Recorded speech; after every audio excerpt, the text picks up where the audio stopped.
వయసు మళ్లిన వేళ ఆరోగ్యం పట్ల అప్రమత్తంగా ఉండడం ఎంతో ముఖ్యమని మేడ్చల్ మల్కాజ్గిరి జిల్లా నాకారంలోని ఆదర్శ వృద్ధుల ఆశ్రమంలో సేవో పరమోధర్మ ఫౌండేషన్ ఆధ్వర్యంలో వృద్ధులకు ఆరోగ్యంపై ప్రత్యేక అవగాహన కల్పించారు. ఫౌండేషన్ వ్యవస్థాపకులు విజయ్ కుమార్ గైక్వాడ్ నేతృత్వంలో జరిగిన ఈ కార్యక్రమంలో వృద్ధులకు యోగాసనాలు, ధ్యానం మరియు శారీరక వ్యాయామాల ప్రాముఖ్యతను వివరించారు. మానసిక ప్రశాంతత కోసం ధ్యానం ఎలా ఉపయోగపడుతుందో స్వయంగా చేసి చూపించారు. అనంతరం ఆశ్రమంలోని వృద్ధులకు పౌష్టికార అల్పాహారాన్ని పంపిణీ చేసి తమ ఉదాహరణను చాటుకున్నారు.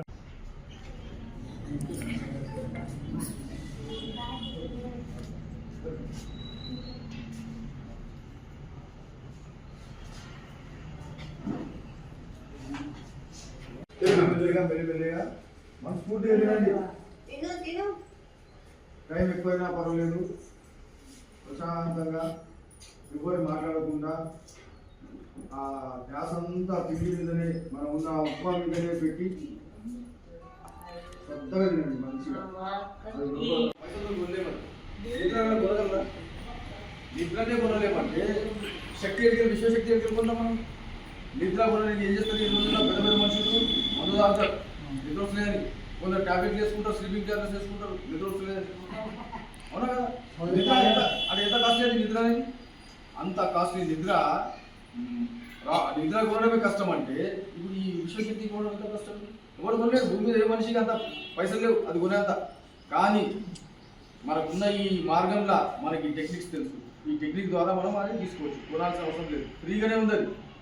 కొన్ని ఫ్రీగా ఉన్నాయి, చాలా కాస్ట్లీ ఉంటాయి అది కొనాలనుకున్నప్పుడు. కొన్ని కాస్ట్లీ ఉన్నాయి కదా, దాని రేట్ దాని వాల్యూ ఉండదు.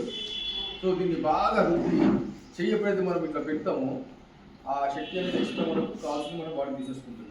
ఇక మిగతా మనం వాళ్ళు కాలు పెట్టి వెళ్ళిపోవచ్చు. కాలు ఎందుకు కింద పెట్టద్దు అంటున్నా అంటే, కాలు కింద పెట్టద్దు ఎందుకు అంటున్నా అంటే, కాలు కింద పెడితే ఎవ్రీథింగ్ అయితే భూమి ప్రతి తినేస్తుంది. మీ ఏజ్ 70-80 ఏళ్ళు ఉంటుంది, ఇంకొక 20-30 ఏళ్ళు అది ఏదైతుంది అంటే అది ప్రతి క్షణము భూమి గుంజేస్తుంది. మనది భూమి దగ్గర ఉన్న పవర్ ఏంటంటే ప్రతిదీ గుంజేస్తుంది. ఈ బిల్డింగ్ ఉందా, ఇంకో 20-30 ఏళ్ళతో బిల్డింగ్ పడిపోతుంది, అది భూమిలో కలిసిపోతుంది.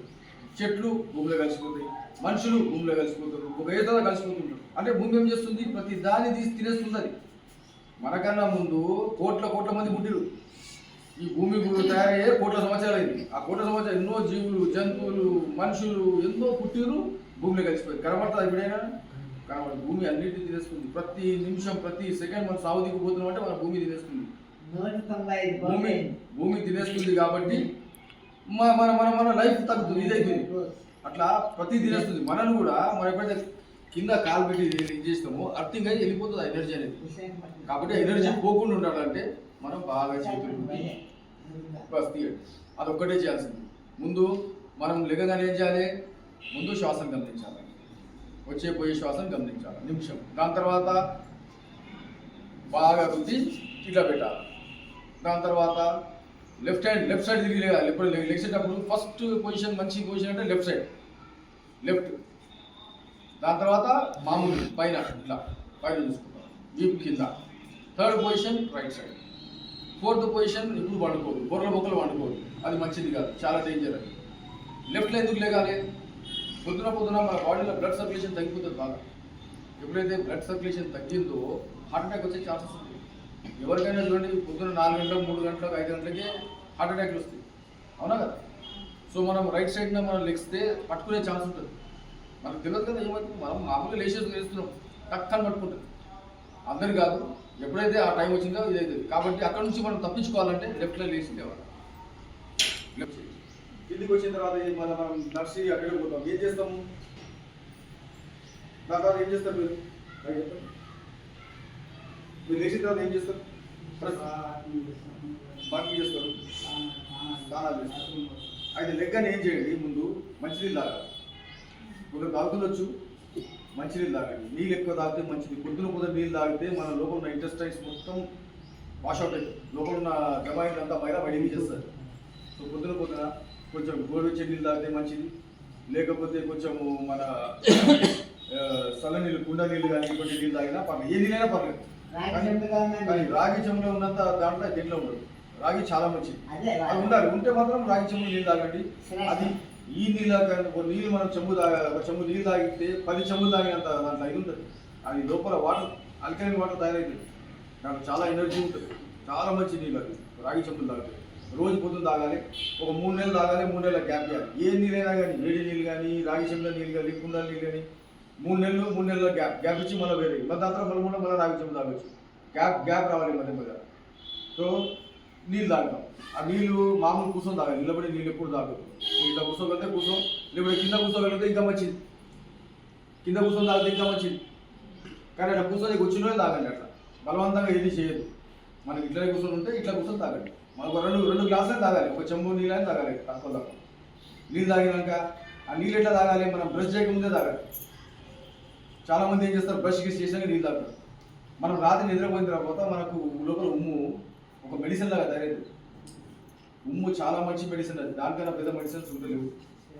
మనకి ఇప్పుడు ఈ కుక్కలు కానీ వేరే జంతువులు కానీ దెబ్బతింటే ఏం చేస్తాయి, నాకుండే ఎందుకు నాకు తెలుసు అది ట్రీట్మెంట్ ఉంది. అది మనకు తెలియక మనం ఐవి టాబ్లెట్లు, యాంటీబయాటిక్లు, యాంటీసెప్టిక్లు అవన్నీ వాడతాం. బట్ అది దానికి తెలుసు కాబట్టి అది నాలుగుతో నాకేస్తే దానికి 2-3 రోజులు ఆ దెబ్బ అనేది గాయం వెళ్ళిపోతుంది. అట్లాగే మనకు కూడా పొద్దున వచ్చే ఉమ్ము చాలా పవర్ఫుల్. అది మనకైనా తల పట్టుకుంటే, లేకపోతే గొంతు పట్టుకుంటే, లేకపోతే కాలు ఇక్కడ మన తిమ్మిరయ్యి పట్టుకుంది, లేకపోతే ఇక్కడ దెబ్బ తగిలింది, అది తీసి ఉమ్ము తీసుకుంటే దాని రాయండి. వేరే మెడిసిన్ అవసరం లేదు. పొద్దున ఉమ్మే కరెక్ట్. అది మళ్ళీ తర్వాత ఉమ్ము పనికిరాదు. పొద్దున ఉమ్ము ఆ ఉమ్ము అనేది అది రాయడం సరే, దెబ్బ తగలేదు. కానీ ఆ నీళ్ళతో నుక్కించి అది మనం తాగేస్తే లోపల ఏమైనా ప్రాబ్లమ్స్ ఉన్నా కానీ సాల్వ్ అయిపోతుంది. ఆ ఉమ్ము మనం తాగేదానికి అంటే మనం పొద్దున్న లేచినప్పటి నుంచి మన బాడీకి ఎంత మంచి చేయాలో చేస్తూనే ఉన్నాం. మళ్ళీ ఇది తాగేసిన తర్వాత ఆ ఉమ్ము ఆ నీళ్ళతో పాటు లోపల వెళ్ళిపోతుంది. ఎటైనా ప్రాబ్లమ్స్ ఉంటే ఆ ప్రాబ్లమ్ సాల్వ్ అవుతుంది. దాని తర్వాత ఏం చేస్తాము, బ్రష్ చేస్తాం. మామూలుగా బ్రష్ చేయండి. బ్రష్ చేసిన తర్వాత స్నానం చేస్తాం. స్నానం ఎట్లా చేయాలి, మీరు అట్లా పుట్టినప్పుడు స్నానం చేస్తున్నాం, మీరు కొత్త స్నానం గురించి అంటున్నారు. స్నానం చేసేది కూడా ఏం చేయాలంటే, ముందు నోట్లో కొన్ని నీళ్ళు పెట్టుకోండి. నోట్లో కొన్ని నీళ్ళు పెట్టుకున్న తర్వాత ఒక చెంబు జగ్గుగా నీళ్ళు పెట్టుకొని బొడ్డు కింద చేపెట్టాలి. బొడ్డు కింద కరెక్ట్ బొడ్డు కింద పెట్టి మెల్లిగా నోట్లో నీళ్ళు ఉన్నాయి ఆ జగ్గులో నీళ్ళు పెట్టి పోస్తుండాలి. మెల్లిగా పోయాలి. మెల్లిగా ఆ నీళ్ళు పోస్తూనే ఉండాలి. కింద పడుతూనే ఉంటాయి, పోతూనే ఉంటాయి. ఒక జగ్గ అయ్యే వరకు పోయాలి. ఒక సగం ½ మినిట్ 1 మినిట్ అవుతుంది ఎక్కువ. అది ఏమైందంటే మన దాని తర్వాత కాళ్ళ మీద పోయాలి, దాని తర్వాత భుజాల మీద, దాని తర్వాత తల మీద పోసుకోవాలి. ఇది దాని కరెక్ట్ పద్ధతి. ఎందుకంటే ఇది ఈ బొడ్డు దగ్గర ఎందుకు అంటున్నాను ఏంటంటే, ఈ బొడ్డు మనం అమ్మ కడుపులో ఉన్నప్పుడు మనకు ఆమె తిన్నది మొత్తం మన ఒంటికి పడుతుంది. అందుకే ఎనర్జీ ఎంటర్ అయ్యింది. అమ్మ కడుపులో ఉన్నప్పుడు ఈ పైప్ లైన్ కనెక్షన్ ఉంది. ఆ పైప్ లైన్ కనెక్షన్ ద్వారా ఆమె ఏం తిన్నదో మన దానిలోకి వస్తుంది. ఎప్పుడైతే బయటకు వచ్చిన తర్వాత ఆ కనెక్షన్ కట్ చేస్తారు. ఆ కనెక్షన్ కట్ చేసిన తర్వాత ఎనర్జీ అనేది ఇక్కడే ఉంటుంది. ఆ ఎనర్జీ ఇదే స్టోర్ అయి ఉంటుంది. ధ్యాస ఉంచండి. మీకు ఆలోచనలు ఎక్కువగా రావచ్చు, దాన్ని పట్టించుకోకుండా వదిలేయండి. ఆలోచనలు మరీ ఎక్కువ అవుతే 1-2 దీర్ఘమైన శ్వాసలు తీసుకొని మళ్ళీ మీ మనసును మీ సహజమైన శ్వాస మీదే ఉంచండి. ఆ శ్వాస రాకపోకల మీద, ఆ రాకపోకల శ్వాస మీదే ఉంచండి. శ్వాస చల్లగున్నా, వేడి ఉన్నా, లావు ఉన్నా, సన్న ఉన్నా, ఎలా ఉందని అలాగే గమనించండి. ఎందుకు ఇలా ఉందని ప్రశ్నించే ప్రయత్నం చేయలేదు, మార్చే ప్రయత్నం అసలు చేయలేదు.